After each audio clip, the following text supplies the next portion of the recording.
আসসালামু আলাইকুম। রেশমা রান্নাবান্নার ভিলেজ ফুড আবার নতুন রেসিপি নিয়ে আপনাদের সামনে চলে এলাম। আজকে আমি বানাবো লবঙ্গ লতিকা। প্রথমে আমি রসটা বানিয়ে নেব। একটুখানি পানি দিয়ে দিলাম, এবার এর মধ্যে চিনি দিয়ে দেবো।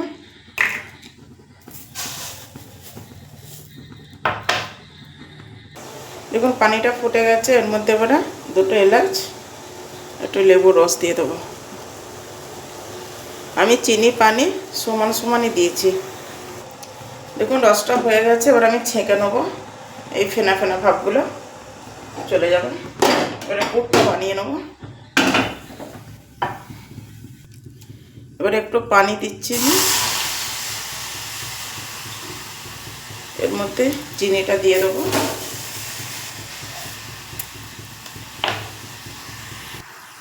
দেখুন চিনিটা গলে গেছে। চিনি আর খোয়া ক্ষীর একসাথে দেবেন না, এটা হচ্ছে গ্রেট করা খোয়া ক্ষীর, এর মধ্যে আমি দিয়ে দিলাম।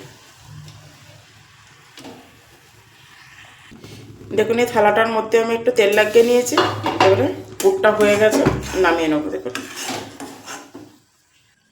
দেখুন একটা বাটিতে মধ্যে নিয়ে নিয়েছি। এবার এর মধ্যে তেল, একটু নুন, একটু চিনির পরিমাণটা আমি দিচ্ছি, আর একটু সামান্য ইয়েলো ফুড কালার ব্যবহার করব। এবারে ভালো করে মেখে নেবো। একটু ঠান্ডা পানি দিয়ে একটা শক্ত মতো ডো বানিয়ে নেবো। দেখুন একটা ডো বানিয়ে নিয়েছি। এর থেকে আমি ছোটো ছোটো করে লেচি কেটে নেব। দেখুন একটা লেচি নিয়ে নিয়েছি, একটু তেল লাগিয়ে নিয়েছি, পাতলা করে বেলে নেব। বেলে নিয়েছি। দেখুন যে পুরটা বানিয়েছিলাম, এরকম করে একটু চ্যাপটা করে মাঝখানটা বসিয়ে দিলাম, দিয়ে দু সাইডটা এভাবে মুড়ে দেবো। দু সাইডটা মুড়েছি, এইদিকে এই সাইডটা মুড়বো একভাবে, আর একটু উল্টে এটা এই দিকে মুড়বো।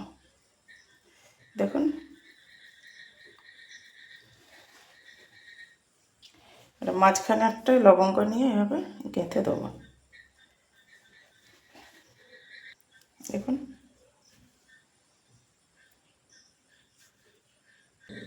এখন আর একটা মুড়ে আমি দেখিয়ে দিচ্ছি। এই লুচিটা কিন্তু দেখুন কতটা পাতলা করেছি, লুচিটা কিন্তু খুব পাতলা করবে।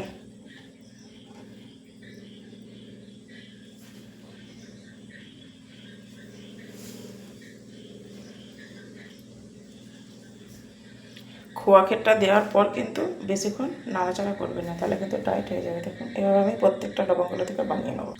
দেখুন কিছুটা বানিয়ে নিয়েছি, আমি একে একে ভাজতে শুরু করে দেবো।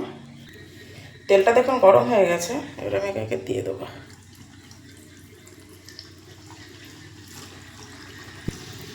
দেখুন এগুলো ভাজা হয়ে গেছে, আমি তুলে নেবো এগুলো।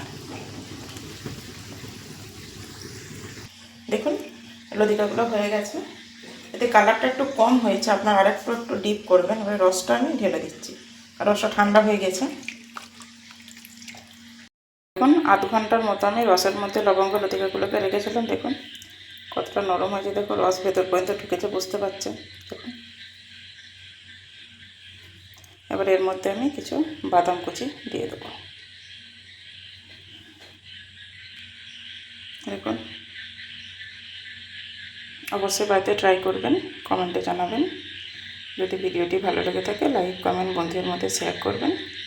যদি আমার চ্যানেলে নতুন হয়ে থাকেন চ্যানেলটাকে সাবস্ক্রাইব করবেন, ফেসবুকে ফলো করবেন, নতুন নতুন নোটিফিকেশান আপনাদের কাছে পৌঁছে যাবার। আল্লাহ হাফেজ।